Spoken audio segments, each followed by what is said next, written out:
Seyfəddin Dağlı, Yaltaq hekayə. Adətimcə bu gün səhər də evdən tez çıxdım ki, işə gedənə qədər sahildə biraz gəzişim. Bulvara təzəcə girib heç 100 addım atmamışdım ki, boy buxunlu bir kişi qarşımı kəsdi. O iri gövdəsinə yaraşmayan bir tərzdə belinə əyərək, iki əlini qoşalayıb sağ əlimi tutdu. Ay sizi xoş gördük. Ay sizin sabahınız xeyir olsun. Ay belə salam aleyküm.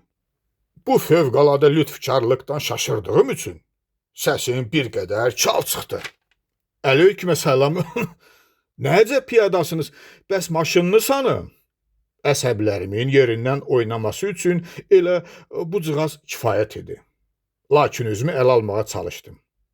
Mən işə piyada gedirəm, dedim. Həm də bulvara maşınla çıxmazlar ki. Kişi nə üçün güldüyünü yəqin ki, özü də bilmədən qımışdı. Sonra qoluma girib, geri dönərək mənimlə bərabər addımlamağa başladı. Qulluğunuzda olaq. Sinirlərimin gərginləşdiyini hiss etdim. Ağa, bu adam nə üçün mənə yarınır? Hələ mənimlə bu cür siz bizlə danışması.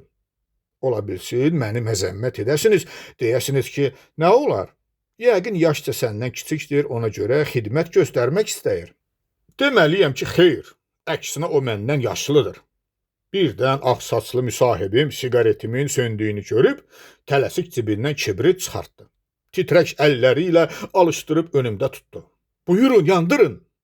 Heç özüm də bilmədim. Siqaretimi xiyabandakı zibil qutusuna necə atdım?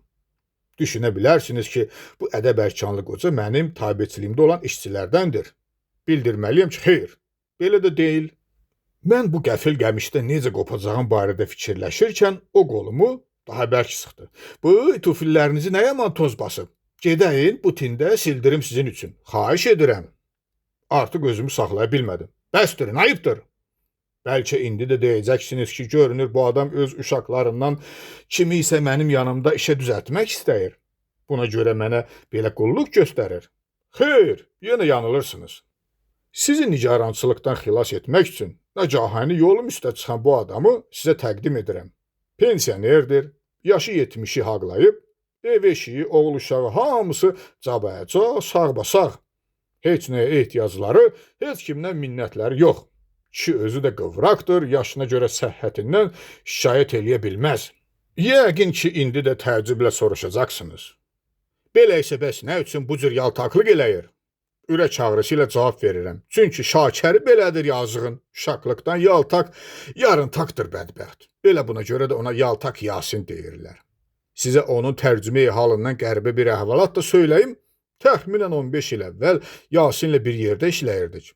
Mən idarə rəisi, o isə şöbə müdiri idim. Və bu zavallı adam o vaxt rəisindən əlavə öz müavininə də yaltaqlıq edirdi. İndi beləsinə daha nə gözləyəsən?